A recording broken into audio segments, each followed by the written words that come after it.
The air was so cold it felt like shattered glass against the skin, a brutal 20 degrees below zero in the heart of a Duluth January in 1922. Yet 11-year-old Anders Mikael Lindgren stood in the knee-deep snow, his small hands clutching a wicker basket that radiated an impossible living warmth. Inside, nestled on a bed of crisp green lettuce, were tomatoes so red they seemed to burn against the white landscape, and cucumbers whose deep green skin was beaded with condensation. The faces of the iron miners, men who had nicknamed him the Swedish Mole and Dirt Eater, were frozen in disbelief, their earlier taunts dying in their throats. Even Mrs. Olga Brandt, the stern proprietor of the boarding house, who saw him as nothing more than cheap labor, stared with a mixture of shock and avarice. For a long moment, the only sound was the biting wind and the silent, stunning proof of a harvest grown beneath a frozen wasteland. This is a story about a quiet fight for survival, about a seed of hope planted in the most desolate of places. If you believe that tales of human resilience and hidden kindness deserve to be shared, please consider leaving a like on this story and subscribing to the channel to follow Anders' journey to the very end. We love knowing how far these stories travel, so feel free to let us know in the comments where you are listening from today. Your support is what allows us to continue bringing these narratives to life, and we are grateful to have you with us for this one. But this moment of stunned silence, with the impossible summer bounties steaming in the frigid air, was not the beginning. It was the culmination of a secret war waged in darkness, fueled by ancestral knowledge and a desperate will to live. To truly understand how a solitary orphan, armed with nothing but faded letters from a grandfather he never met, could cultivate life from the frozen Minnesota earth, we must go back. We must travel 6 months into the past, to the suffocating heat of a late August afternoon, to the day Anders Mikael Lindgren made the solemn decision that he would not be another soul swallowed by the winter. His survival would have to be dug from the ground with his own 2 hands.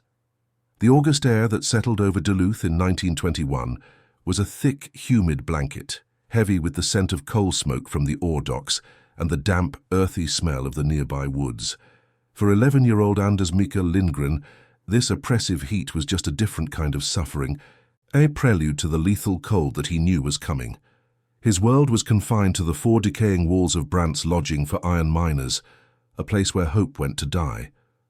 The building stood on the frayed edge of town, its paint peeling like sunburnt skin, its windows clouded with the grime of 1,000 exhausted sighs. For 2 years, since his mother's passing had left him utterly alone, this place had been his home, his workplace and his prison, a reality defined by the constant grinding noise of survival. Anders was a ghost in this house of weary, transient men.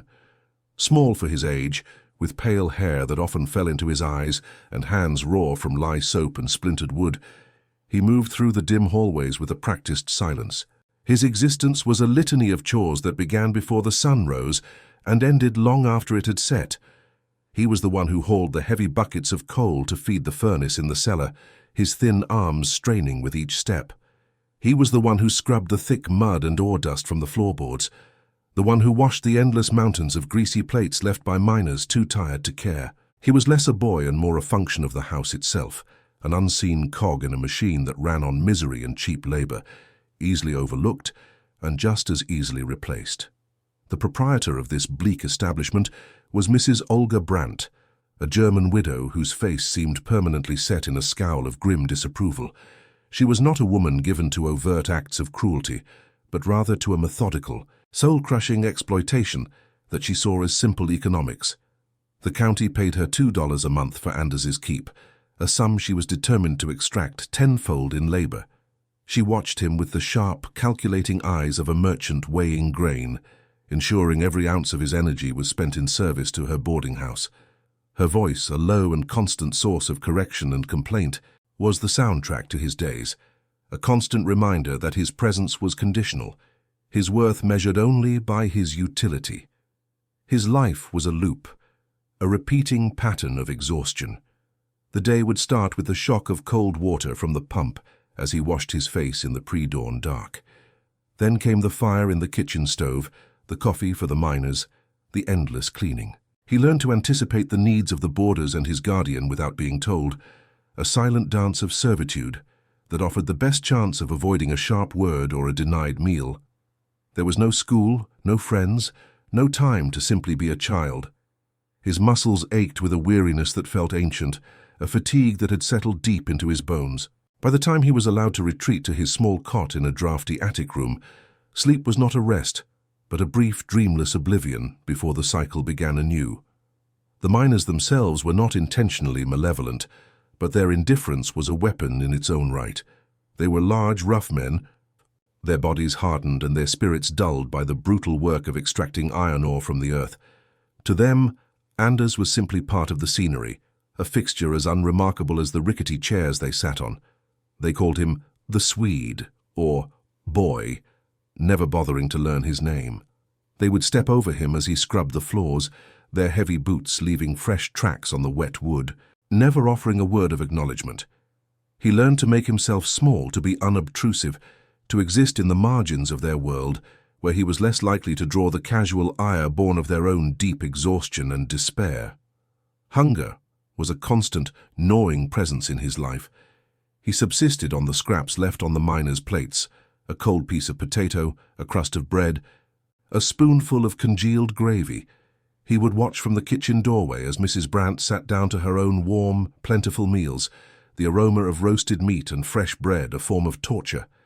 He learned to ignore the emptiness in his stomach, to push it down and keep working. But as the summer days grew shorter and the nights carried the first crisp hint of autumn, the hunger sharpened into a more urgent and primal fear.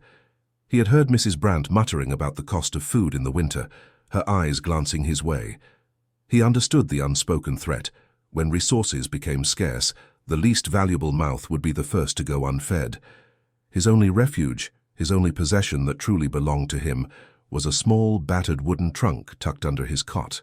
It had been his mother's, carried all the way from Sweden, and it contained the entirety of his inheritance, a few faded photographs, her worn hymn book, and a bundle of letters tied with a faded blue ribbon. The trunk smelled faintly of his mother, of lavender and home, a scent that was fading with each passing month. In the deepest hours of the night, when the house was finally still, he would carefully lift the lid and touch these sacred objects, his only tangible connection to a time when he was not an orphan, a time when he had been loved. This small chest was an anchor, proof that he had come from somewhere, that his life had not always been this bleak emptiness. The letters were from his grandfather, Erik Lindgren, a man he had never met. They were written in dense, elegant Swedish, a language Anders was only beginning to piece together. But what captivated him were not the words, but the intricate ink drawings that filled the margins and accompanied the text. His grandfather had been a farmer, and his letters were a testament to his deep connection with the land. He drew pictures of plants, of tools, of strange-looking structures. Anders would spend hours tracing the lines with his finger, mesmerized by the detailed cross-sections of a building half buried in the earth, a structure his grandfather called a jordkälare. He didn't understand its purpose, not yet, but the care and precision of the drawings spoke of a profound wisdom, a knowledge of the earth that felt both ancient and alive. The memory of his mother, Anna, was becoming a watercolor painting left out in the rain, the details blurring, the colors fading into a soft, sorrowful gray. He could remember the warmth of her hand and the sound of her singing, but the sharp clarity of her face was growing harder to summon. The daily struggle for survival at Brandt's lodging was a harsh abrasive, scouring away the softer textures of his past. The trauma of her sudden illness and death had subsided from a sharp stabbing pain into a chronic hollow ache in his chest. This loneliness was his constant companion, a quiet shadow that followed him through every chore, reminding him that there was no one in the world to stand between him and the coming storm. The Minnesota winter was not just a season, it was a predator. Anders had seen its work firsthand, the way it could strip the life from the landscape, the way it could steal the warmth from a man's body in minutes.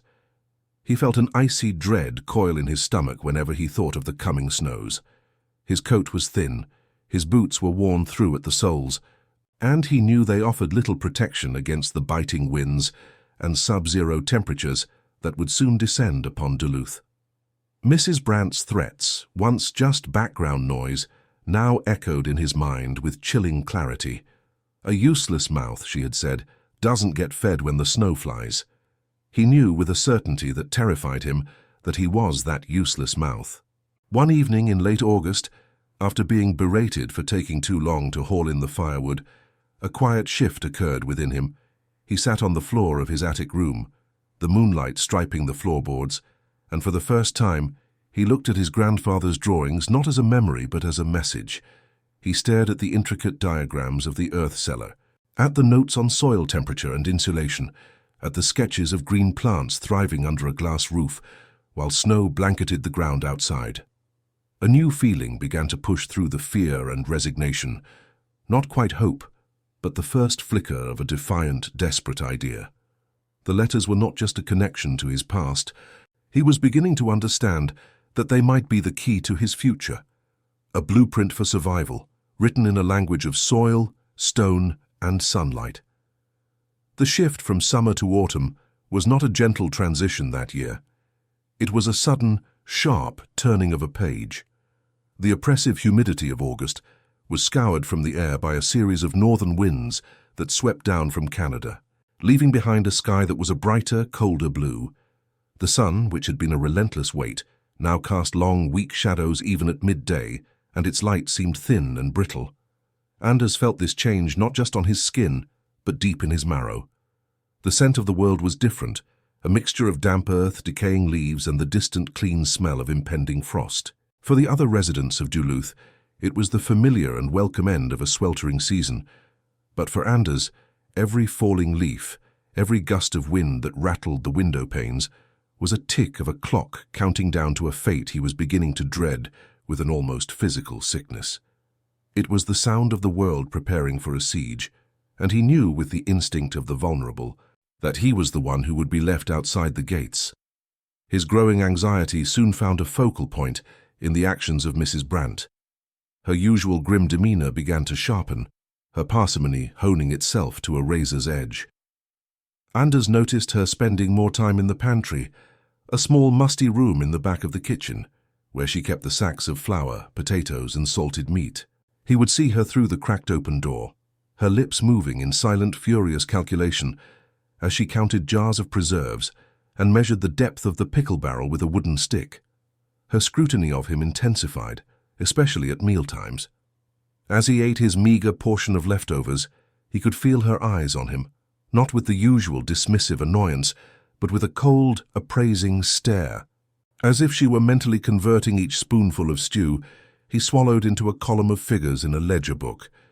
It was the look of a merchant assessing an asset that was rapidly becoming a liability, and it made the food taste like ash in his mouth. The threat, once a silent pressure in the house, soon gained a voice. One crisp September morning, Anders was sweeping the front porch, the dry leaves skittering across the warped floorboards, when the provisioner from the general store made his weekly delivery. The order was smaller than usual, and Anders overheard Mrs. Brandt arguing with the man in a low, clipped tone. She complained bitterly about the rising cost of flour and coal, her voice a venomous whisper against the backdrop of the rustling trees. She spoke of the coming winter as if it were a personal enemy, a season of scarcity that would tolerate no waste, no charity. Then came the words that stopped the broom in Anders's hands. She mentioned the burden of an extra mouth, one that contributed little but consumed resources all the same. The provisioner merely grunted in agreement, but for Anders, the casual, cruel phrase was a stone dropped into the deep well of his fear, its ripples spreading through his entire being. This overheard conversation became a dark lens through which he viewed every subsequent event. He started to see the evidence of her tightening grip everywhere, in small, almost imperceptible details that, when woven together, formed a terrifying tapestry of his own obsolescence. The slivers of soap he was given for washing became thinner, disappearing into nothing after only a few days. When a plate slipped from his tired hands and shattered on the floor, the cost was docked from his non-existent wages, a symbolic debt he was told he would have to work off. He noticed that the heels of bread once left for him were now being saved, likely to be ground into breadcrumbs. These were not random acts of thriftiness.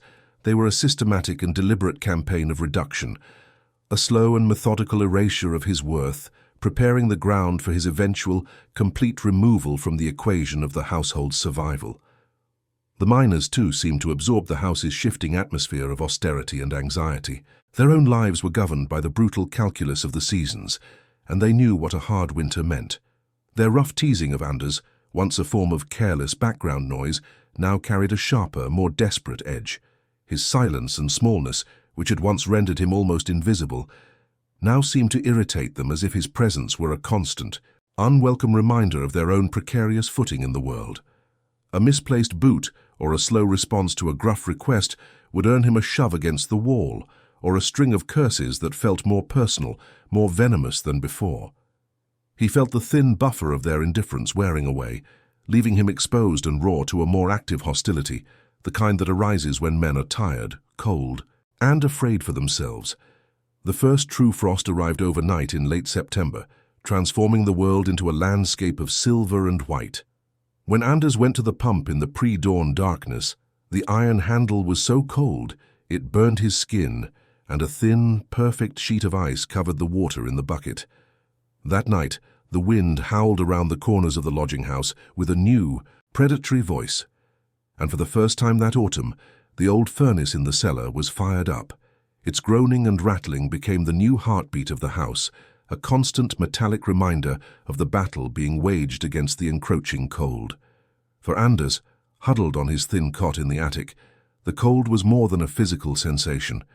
It was an invading force, seeping through the cracks in the roof and the floorboards, a tangible manifestation of the enemy that was coming for him. The moment of absolute, terrifying clarity came on a Tuesday evening. A cold rain had been falling all day, and the house was damp and smelled of wet wool and coal smoke. Anders had been tasked with bringing in the last of the firewood from the shed, a chore made difficult by the slick, muddy ground and his own bone-deep exhaustion. He was slower than usual, his hands numb and clumsy, dropping a log twice on his way to the back door. As he stumbled inside, struggling with the heavy load, Mrs. Brandt was waiting for him in the dimly lit hallway. She didn't raise her voice, she didn't need to. Her words were spoken in a low, controlled tone that was far more frightening than any shout, each syllable a perfectly polished stone of contempt. She blocked his path, her large frame casting a long, oppressive shadow that swallowed him whole. She looked not at his face, but at the wood in his arms, then back to his face, her eyes as cold and grey as the rain outside. She told him that his pace was unacceptable, that his weakness was a drain on the household. She reminded him that the $2 the county provided for his care was an insult, a sum that wouldn't cover the cost of the thread used to mend his worn-out trousers. Then she leaned in closer, the sour scent of coffee on her breath, and delivered the sentence that would alter the course of his life. She stated, as a simple, unchangeable fact of economics, that useless mouths don't get fed when the snow flies. It was not a threat, it was a pronouncement, a glimpse into a future that had already been decided for him. The words did not just enter his ears, they seemed to detonate inside his chest, leaving a ringing silence in their wake. He stood perfectly still, the rough bark of the firewood pressing into his thin arms, the weight of it suddenly immense, unbearable. He looked into her face, searching for any sign of hyperbole, any flicker of emotion that might suggest this was just anger, a momentary frustration. He found nothing. There was only a cold, dispassionate resolve, the implacable certainty of a person who has made a difficult but necessary business decision. In her eyes, he was not a child. He was an expense to be cut, a line item to be zeroed out before the lean months ahead. The finality of it was absolute, leaving no room for argument, no space for appeal. He said nothing in response, he simply nodded, his body moving on autopilot as he carried the firewood to the box by the stove. He then retreated to the sanctuary of his attic room, the phrase echoing in his mind, stripping away the last vestiges of any childish hope he might have harbored. Useless mouths don't get fed when the snow flies. He finally understood that his relentless work, his efforts to be quiet and obedient, were not a path to security. They were merely a way to delay the inevitable. He had been living not on Mrs. Brandt's charity, but on borrowed time, and the loan was about to be called in. The approaching winter was no longer just a season, it was his executioner, and she had just named the date. Lying on his cot in the profound darkness of the attic, a strange and terrible transformation took place within him.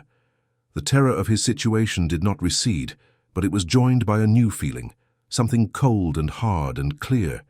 It was the birth of a defiant will.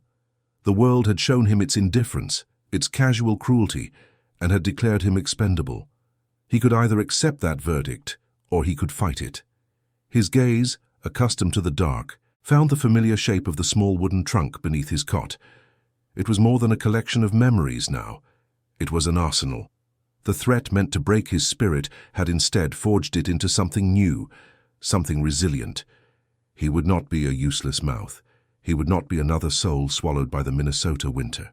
His survival would have to be dug from the ground with his own two hands, using a blueprint left behind by a grandfather he had never known. That night, the attic was not a refuge. It was a war room.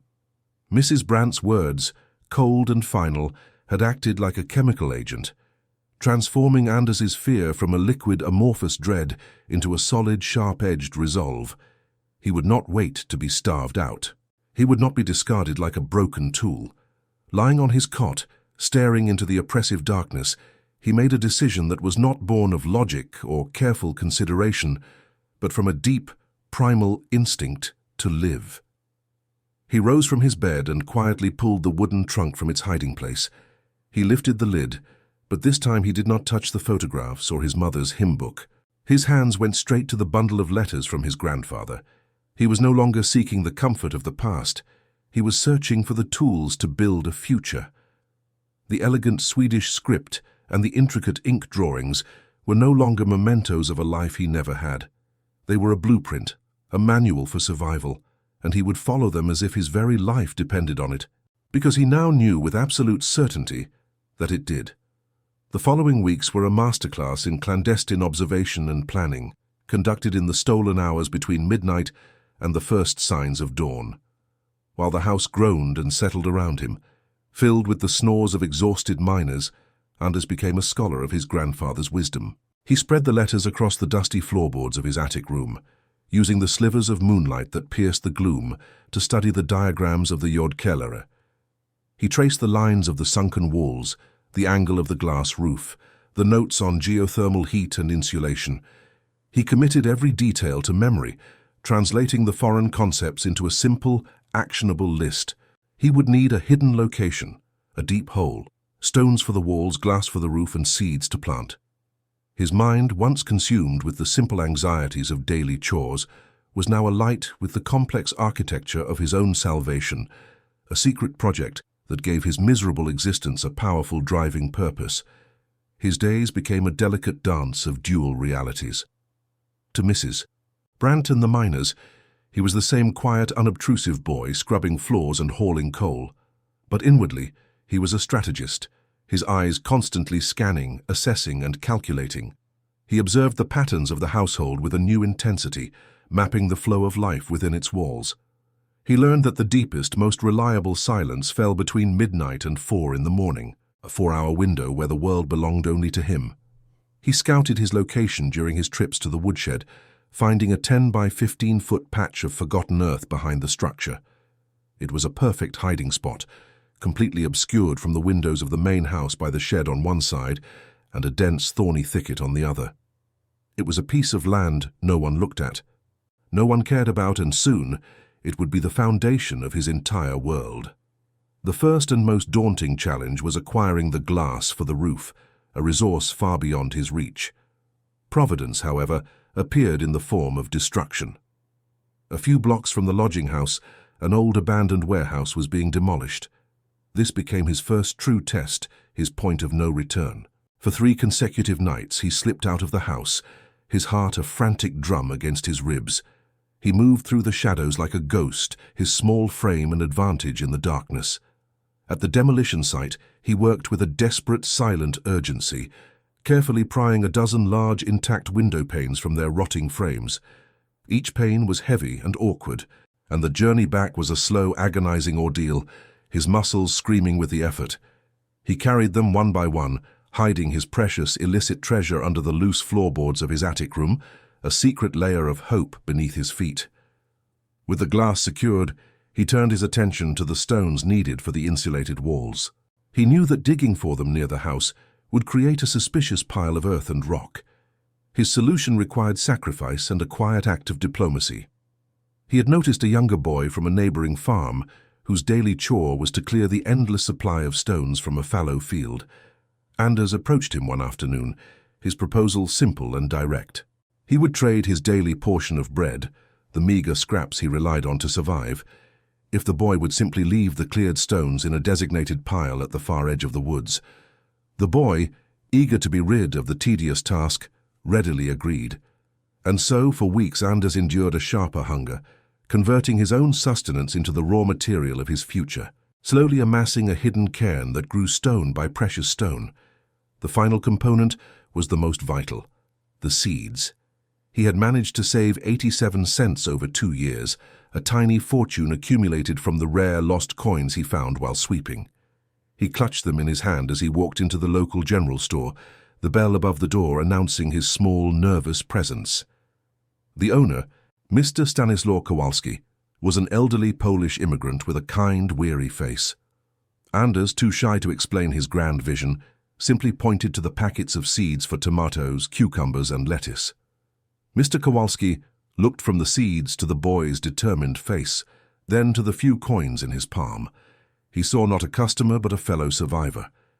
In a gesture of profound, unspoken understanding, he pushed the coins back into Anders's hand and offered a different trade: the seeds in exchange for an hour spent stacking heavy crates in the storeroom. It was the first act of grace Anders had known in years, a silent blessing on his impossible mission. Armed with his materials, all that remained was to begin. He found a rusty shovel with a splintered handle abandoned behind the woodshed. It was a pathetic tool, but it was his. He spent an entire night sitting on the cold ground, patiently sharpening its dulled edge against a flat river stone, the rhythmic scrape of metal on rock, a quiet vow, a declaration of intent. He drew a final, crude map on a piece of scrap paper, a child's copy of his grandfather's masterful design. He had the knowledge, he had the materials, and he had the will. The autumn air was growing colder, the days shorter. The clock was ticking. Standing in the darkness, clutching the worn handle of the shovel, Anders was no longer the Swedish mole or the dirt eater. He was the grandson of Eric Lindgren, and he was ready to dig.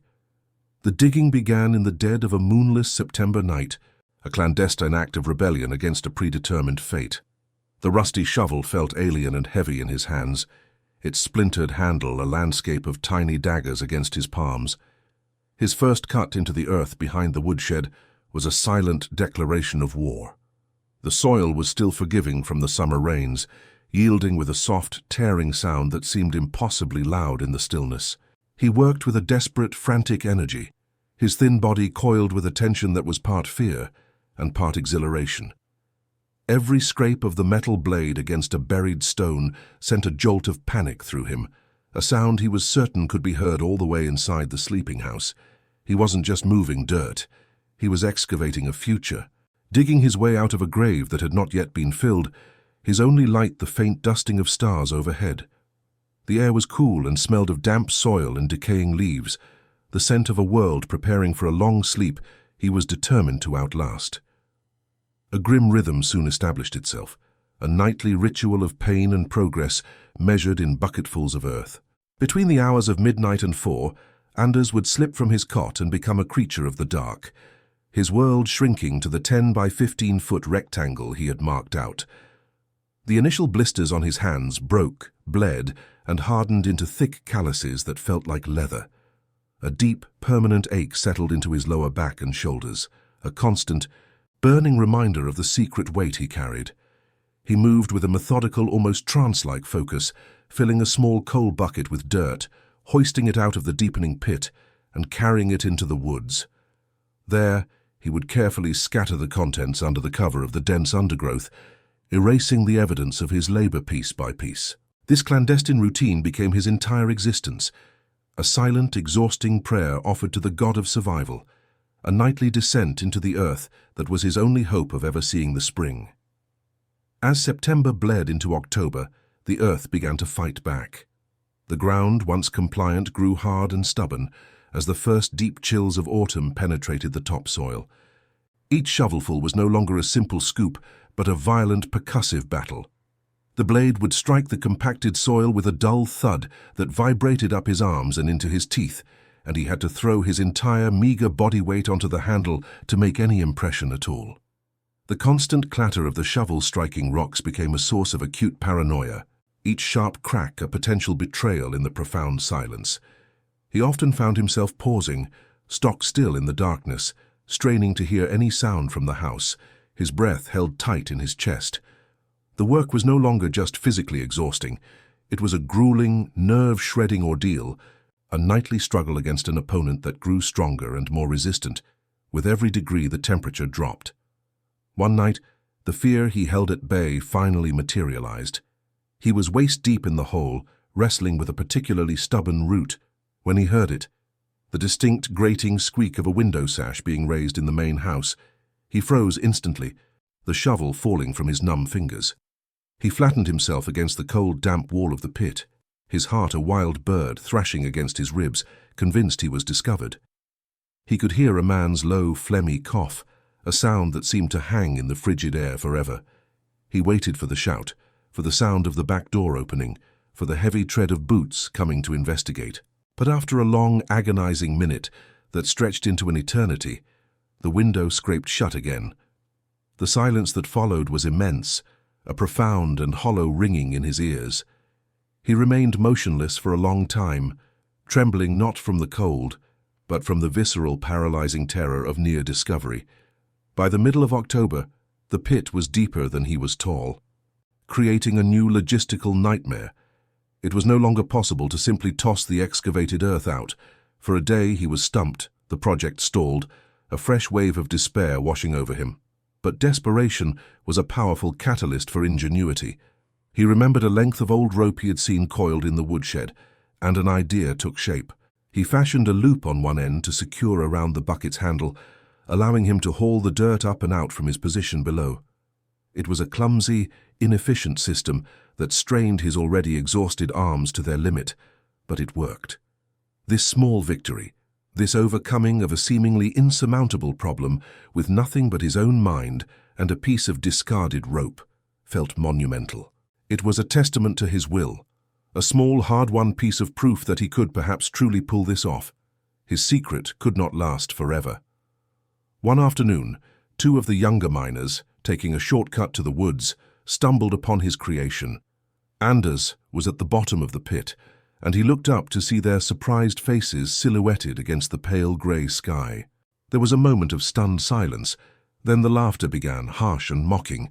They christened him on the spot, their new names for him echoing down into the hole. He was the Swedish Mole, the Dirt Eater. From that day on, his work was no longer a secret but a spectacle. They would often stop by to watch him, flicking cigarette butts down into the pit, their casual cruelty a constant, grating presence. They saw his desperate labor not as a fight for survival, but as the strange, pointless game of a lonely child, an object of amusement in their own bleak lives. He never gave them the satisfaction of a response. He simply endured their taunts, his face a mask of determined neutrality. He learned to build a wall inside his mind, a barrier as real as the one he was constructing from stone. Their voices became just another sound, like the wind in the trees or the distant rumble of a train. In a strange way, their mockery became a form of fuel. Each insult, each piece of casual derision was another log on the fire of his resolve. They thought he was digging a hole to nowhere, a monument to his own strangeness. He knew the truth. He was digging a foundation. Their scorn was a reminder of the world he was trying to escape, a world that saw him as worthless, and it made him work with a silent, furious intensity, his shovel striking the earth with the force of his own quiet defiance. The miner's discovery inevitably led to Mrs. Brandt's. Her reaction was not amusement, but a cold, pragmatic fury. She stood at the edge of the pit, her arms crossed, her face a thundercloud of disapproval. She didn't yell. Her voice was low and laced with contempt. She called it a dangerous nuisance, a liability, a mess that was devaluing her property. She threatened to hire a man to fill it in the next day, to erase his months of backbreaking labor in a single afternoon. She saw his project for what it was, an act of independence, a move outside of her control, and she was determined to crush it. The threat was absolute, the most direct and devastating obstacle he had yet faced. Her words were a death sentence for his hopes, and for a long, terrifying moment he believed her completely. That night Anders made a critical strategic shift. He could no longer risk working in the open, even under the cover of early darkness. His labor had to retreat into the deepest, most impenetrable hours of the night, the silent window between 1 and 4 in the morning, when the entire world, including Mrs. Brandt, was in its deepest slumber. The work slowed to a crawl. He now operated in near-total blackness, relying on touch and muscle memory to guide him. The darkness was both a shield and a hindrance, protecting him from discovery while increasing the danger of every movement. He navigated the uneven ground, the piles of rock, and the steep edges of the pit like a blind man, his senses sharpened by necessity. His project had become a thing of pure faith, a structure built by a ghost in the absolute heart of the night. With the pit finally dug to its required depth of nearly 3 meters, the most arduous phase began, building the insulated walls. Night after night, he transported the stones he had purchased with his own hunger, moving them from their hiding place at the edge of the woods. Each one was a dead weight, cold and unforgiving against his raw, chapped hands. He lowered them into the pit one at a time using his rope, a slow, painstaking process that stretched over weeks. He followed his grandfather's diagrams with religious devotion, using a thick slurry of mud, water, and straw. He mixed in a bucket as a primitive mortar. The work was precise and exhausting. He was no longer just digging. He was building, laying the foundation of his sanctuary stone by heavy stone, his small hands creating a fortress against the coming cold. There were failures.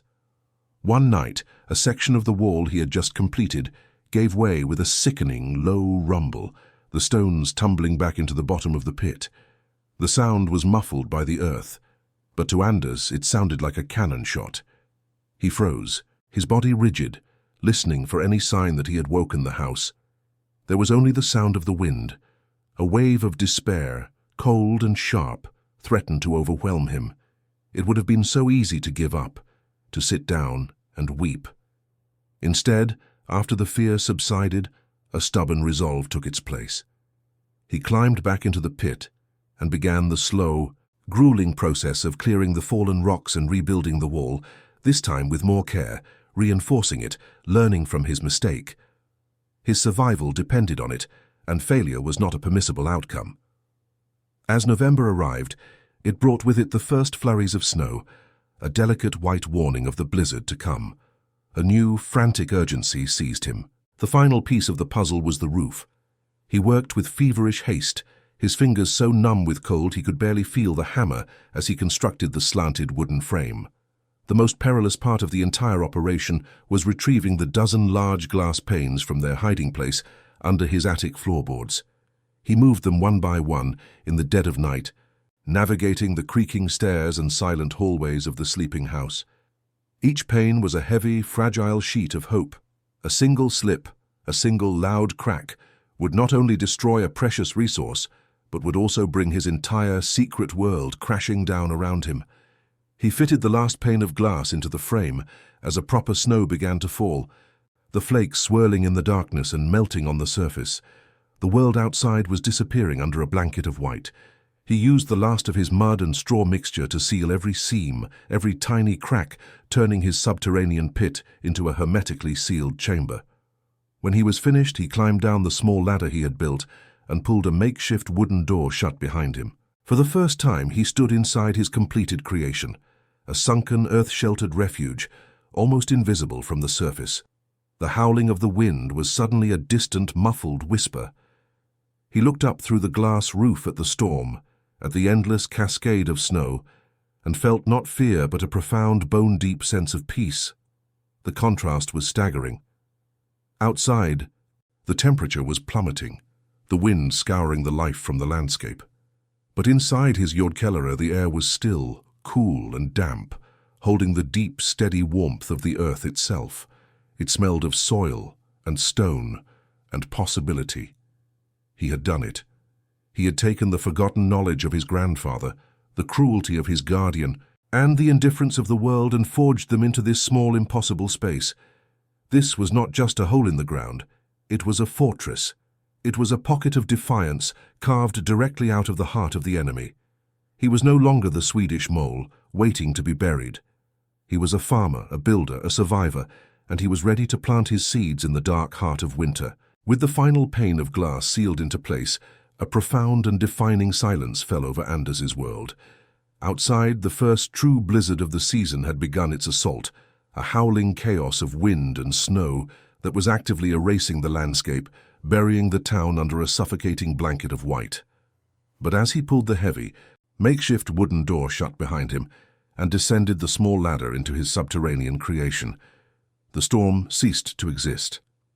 The roar of the wind vanished, replaced by a deep, resonant quiet that was almost unnerving. It was the silence of the earth itself, a stillness that felt ancient and absolute.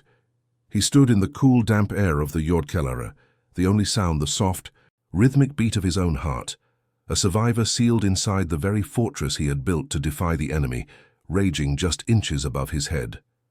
The air inside was a world away from the biting cold of the surface. It was cool, but not freezing, holding a steady geothermal warmth that felt like a gentle embrace. It smelled richly of damp soil, of stone, and of the faint, sweet scent of the straw he had used as mortar, a fragrance of life and potential in the dead heart of winter. The only light was a pale, diffuse glow that filtered down through the glass roof, now dusted with a thin layer of accumulating snow. This muted illumination gave the small space a sacred, cathedral-like quality. He ran a hand along the rough, cold stones of the wall, feeling the solid, unyielding proof of his months of labor. This was not a hole in the ground. It was a pocket of defiance, a separate reality he had carved out of the frozen Minnesota earth with nothing but his own 2 hands and the ghost of his grandfather's knowledge. For the first time in what felt like years, the knot of tension in his shoulders began to loosen. The constant, gnawing fear of discovery, of the cold, of Mrs. Brandt's final dismissive judgment receded. Here in this hidden sanctuary he was safe. He was invisible. He sank to the floor, the packed earth cool beneath him, and allowed himself a moment of pure, unadulterated relief. He breathed deeply, the air clean and vital, a stark contrast to the stale coal dust and misery of the lodging house. This space was his alone, here kingdom of 10 by 15 feet, where he was not the Swedish mole or the dirt-eater, but the architect and sole inhabitant. He was protected not by charity or mercy, but by 3 meters of solid earth and his own unyielding will to live. The relief soon gave way to purpose. His work was not finished. It had merely entered a new phase. He carefully unpacked the small cloth bag containing the seeds Mr. Kowalski had given him. He laid them out on a flat stone, his small treasures of hope, the wrinkled pale seeds of the cucumbers, the tiny dark specks that would become lettuce, and the small oval seeds of the tomatoes. He had prepared the soil beds just as his grandfather's letters had instructed, mixing in composted leaves and nutrient-rich soil he had gathered from the woods over the autumn.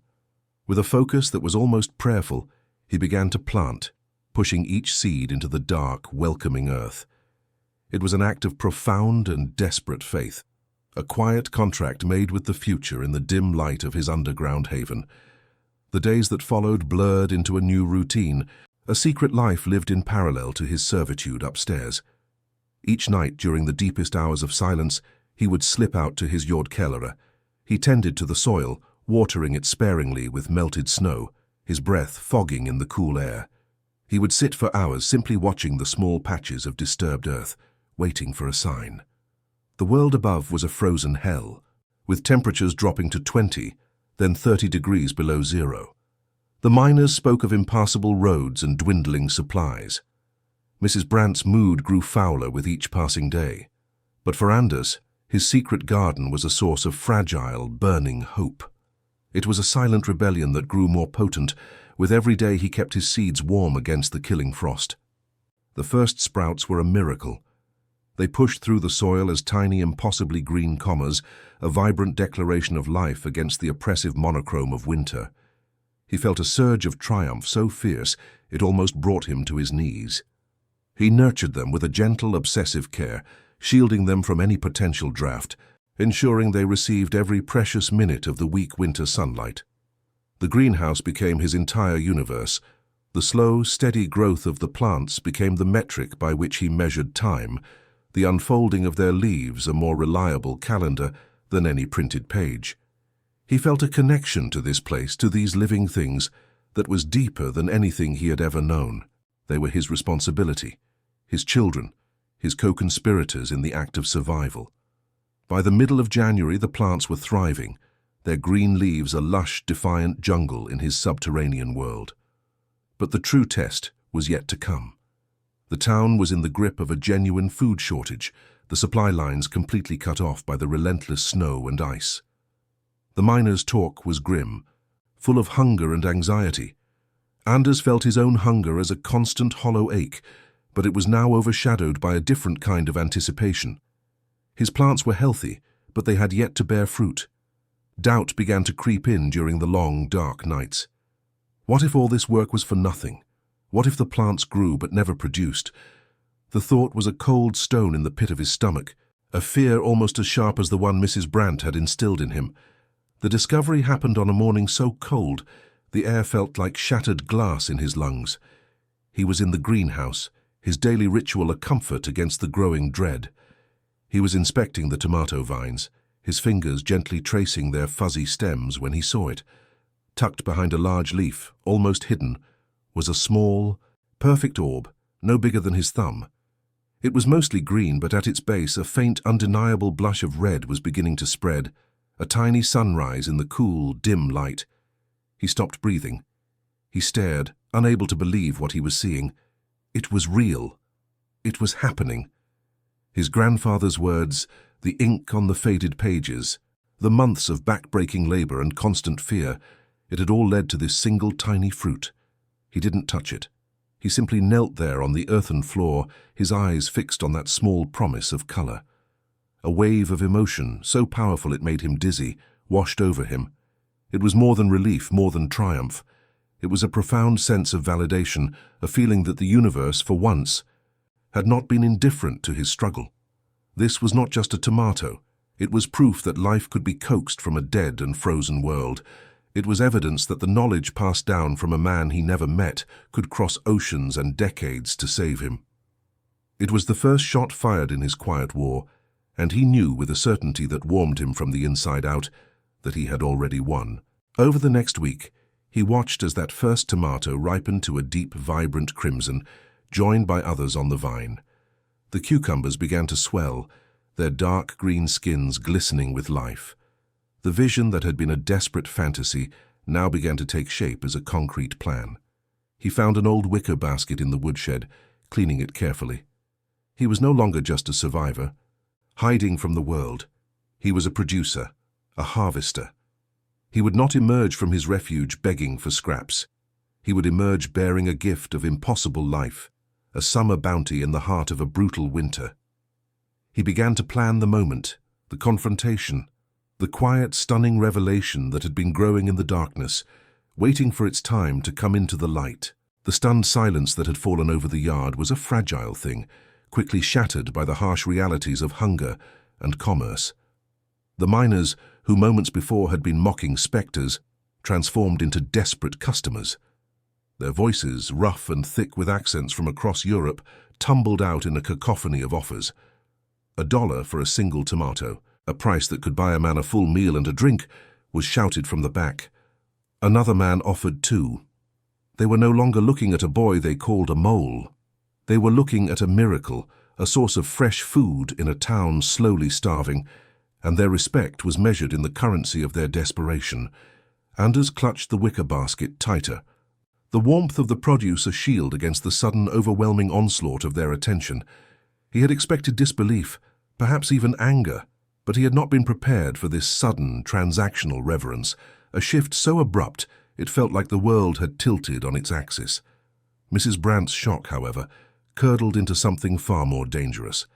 The initial disbelief in her eyes, a wide, slack-jawed astonishment, slowly sharpened into the familiar calculating glint of avarice. Her gaze shifted from the impossible vegetables to the faces of the miners offering money, her mind a swift and brutal abacus. In a matter of seconds, she had processed the situation, not as a miracle of survival, but as an unexpected and highly profitable asset. A slow, thin-lipped smile spread across her face, a grotesque mask of ownership. She saw the greenhouse not as the product of a boy's desperate labor, but as a new vein of iron ore that had just been discovered on her property, ready to be exploited. Her posture straightened, her authority returning like a familiar, ill-fitting coat, and her eyes fixed on Anders with a predatory intensity that made the winter air feel warm by comparison. Her voice, when it came, was low and laden with a chilling, proprietary calm. She dismissed the miners with a wave of her hand, as if swatting away insignificant flies. She declared as a matter of indisputable fact that the greenhouse and everything it produced belonged to her. The logic was simple, brutal, and in her mind unassailable. It was built on her land, therefore it was her property. The boy, she added, was merely the labor, an unthinking tool that had performed a useful, if unexpected, function. The months of secret toil, the fear, the hunger, the cold, all of it was erased in a single dismissive sentence. She was claiming his entire world, the very foundation of his survival, reducing his monumental act of will to a simple line item in her ledger of assets.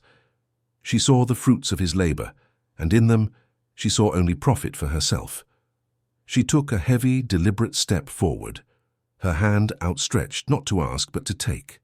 The gesture was one of absolute and unquestioned power, the same power she had wielded over him for 2 long years. She intended to physically seize the basket, to take possession of the miracle, and end this absurd moment of a child's defiance. Anders instinctively recoiled, pulling the basket closer to his chest, his knuckles white. This was the moment he had dreaded and prepared for, the final confrontation where his hard-won victory would be stolen from him. The air grew thick with tension, the miners falling silent again, watching the silent, brutal drama unfold. It was a tableau of raw power against utter vulnerability, and it seemed there could be only one outcome. The boy who had conquered the winter was about to be defeated by the simple, cruel mechanics of ownership and greed. Then a voice cut through the frigid air, calm and measured, yet carrying an authority that made everyone, even Mrs. Brandt, pause. It was the voice of Mr. Stanislaw Kowalski, the elderly shopkeeper, who had emerged from the small crowd that had gathered. He stepped forward, his posture unassuming, but his eyes clear and steady. He was not a large man, but his presence seemed to fill the space, creating a new center of gravity in the tense yard. He addressed Mrs. Brandt not with anger, but with a quiet, almost academic precision. He informed her that before she laid a hand on the boy's property, there was a legal matter she needed to understand. The simple declarative statement hung in the air, a challenge to her authority from a completely unexpected quarter. And for the first time, a flicker of uncertainty crossed Mrs. Brandt's face. Mr. Kowalski continued, his voice never rising, explaining that while he was a humble shopkeeper in America, he had spent 20 years as a lawyer in Warsaw, specializing in property disputes. The revelation was a quiet thunderclap, instantly reframing his identity from a kindly old man who sold seeds into a formidable and knowledgeable adversary. He reached into the inner pocket of his worn wool coat and produced a folded piece of official-looking paper. He carefully unfolded it, the crisp crackle of the document the only sound in the yard. It was, he explained, a legally filed and registered deed from the Duluth County Land Office. The document, he stated clearly for all to hear, granted sole ownership of the 20 by 20-foot plot of land directly behind the woodshed to its purchaser and legal owner, a Mr. Anders Mikael Lindgren. The impact of his words was profound. He had not just defended Anders, he had revealed a secret layer of protection that had been in place for months. He recounted how a month prior, Anders had come to him with his life savings of 87 cents. Seeing the boy's fierce determination, Mr. Kowalski had not just given him seeds. He had taken him to the county office. He had helped him file the paperwork to purchase the small, forgotten parcel of land that the county had deemed unusable. He had guided Anders through a process the boy hadn't even understood, using the child's own meager funds to secure for him the one thing that could truly protect his labor, a legal right. He had seen not just a boy trying to grow food, but a person trying to build a foundation. Sandy had silently provided the legal cornerstone for that foundation. Anders stared at the old man, his mind struggling to comprehend the depth of this revelation. He remembered the trip to the big stone building, the confusing papers he had been asked to sign with a shaky hand. He had thought it was just a formality for the seeds, something he didn't understand but trusted Mr. Kowalski to handle. He never imagined that his 87 cents, the sum of his entire worldly wealth, had been used not for seeds, but to buy the very earth beneath his feet. He had thought he was fighting his war alone, a solitary soldier digging a foxhole in secret. He now understood that he had an ally, a silent general who had surveyed the battlefield and provided him with an unbreachable fortress of law without him even knowing it. The realization was overwhelming, a wave of gratitude so immense it left him breathless. Mrs. Brandt's face, stripped of its avarice, became a mask of pure, unadulterated rage. To be thwarted by a child was infuriating. To be outmaneuvered by an immigrant shopkeeper who had used the letter of the law against her was an intolerable humiliation. Her mind, accustomed to bullying and intimidation, could not process this elegant, legal checkmate. In her fury, she made a fatal error. Blinded by her sense of entitlement, she stormed away, not in defeat, but to the constable's office, where she filed a formal report, accusing Anders of theft, claiming he had stolen the wood, the nails, and the very soil to build his structure. She intended to bury him in legal trouble, to use the system as a cudgel to get what she wanted. It was an act of pure spite, and it would prove to be her undoing. Her official complaint triggered a formal and legally required investigation into Anders's welfare under her guardianship. It was a door she should never have opened. When the county official, a stern man with a weary but thorough demeanor, arrived at the lodging house, his questions were not about stolen wood. They were about the boy's living conditions, his lack of schooling, his emaciated frame. The miners, who had once been indifferent tormentors, now found a common enemy in Mrs. Brandt. One by one, they spoke of the boy's endless labor, the scraps he was fed, the constant verbal abuse. Her cruelty, once a private matter within the walls of the house, was now a matter of public record. The investigation quickly spiraled beyond Anders. The official, his suspicions aroused, began to look into Mrs. Brandt's financial records, cross-referencing the county stipends she had received over the past decade. What he uncovered was a pattern of systematic fraud. Anders was not the first orphan she had taken in. He was the 8th. For 10 years, she had been cashing county checks for the care of vulnerable children, working them like slaves while pocketing the funds meant for their food, clothing, and education. She had built her small, miserable enterprise on the stolen childhoods of 7 other souls who had passed through her hands, their fates unknown. The day of her arrest was quiet and grey. She was led from the lodging house, her face a stony mask of disbelief, her reign of quiet terror over. Anders watched from the window, the wicker basket resting on a table beside him. He felt no triumph, no joy, only a profound and hollow sense of justice. His small, desperate act of survival had inadvertently brought down a predator, shedding light on years of hidden darkness. The letters from his grandfather had taught him how to cultivate life from the frozen earth, but it was the quiet, unexpected kindness of Mr. Kowalski that had armed him with the power to reclaim his own life. He turned from the window and looked at the shopkeeper, who had been standing silently in the room with him. There were no words to express the magnitude of what the man had done. Mr. Kowalski had not just saved his greenhouse, he had saved him. He had seen a lonely, forgotten boy and had chosen to act, to offer not just charity but empowerment. Anders felt a warmth spread through his chest that had nothing to do with the furnace and everything to do with the simple, staggering proof that he had not been alone after all. For the first time since his mother's death, tears streamed down his face, not of sorrow or fear, but of a gratitude so deep it felt like rain on a parched and barren land. He had spent months digging in the dark, believing he was the only one fighting for his survival. Now standing in the light, he finally understood the truth. His grandfather, Erik, had given him the knowledge, but Stanislaw Kowalski had given him the world. The old farmer from Smoland and the former lawyer from Warsaw, two men he barely knew, had reached across oceans and circumstances to conspire in his salvation. They had seen his worth when no one else had, and in doing so had shown him that the most powerful things are not grown in the soil, but in the hidden, fertile ground of human kindness. He was not an orphan anymore. He was the legacy of their faith. In the quiet aftermath, as the winter snows began to melt and the town slowly came back to life, the world shifted for Anders. Stanislaw and his wife Marta, a warm, gentle woman with eyes as kind as her husband's, took him into their small, clean apartment above the general store.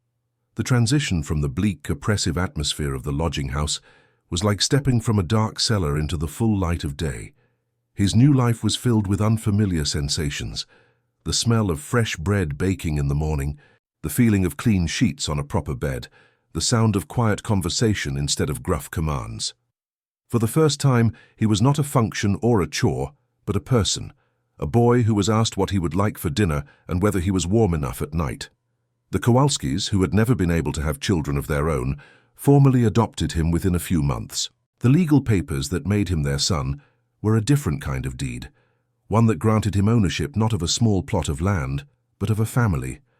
Marta taught him how to read and write in English with a patient, steady hand, opening up a world beyond the Swedish script of his grandfather's letters.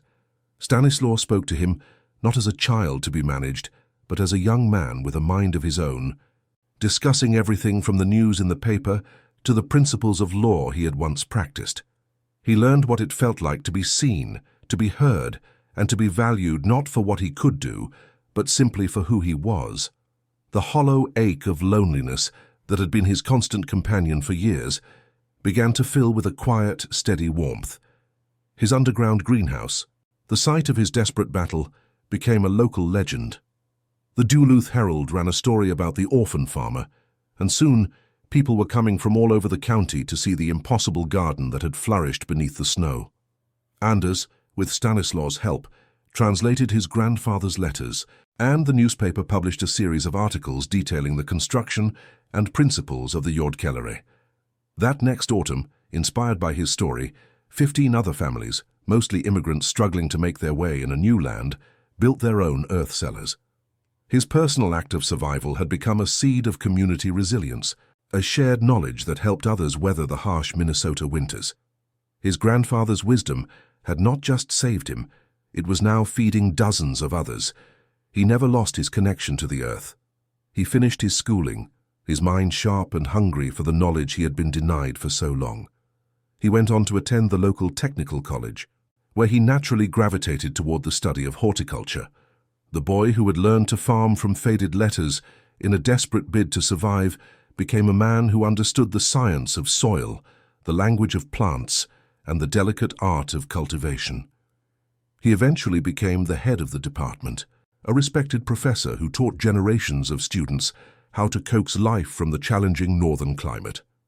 He never spoke of his methods as revolutionary, but always as an inheritance, a gift from a grandfather he had never met. Anders Lindgren lived a full and quiet life. He married the daughter of a Finnish fisherman, a woman who understood the unforgiving nature of the seasons, and together they raised 3 children in a small house with a very large garden. He kept the original wooden trunk his mother had brought from Sweden, and on long winter nights he would show his children the faded letters from their great-grandfather, Erik. He taught them to read the elegant Swedish script, to trace the intricate ink drawings of the Jordkelare, and to understand the story they told. His legacy was not written in headlines or etched in stone, but in the quiet, profound truth that had saved him. That knowledge, passed down with love, could take root in the most desolate of places and bloom against all possible odds.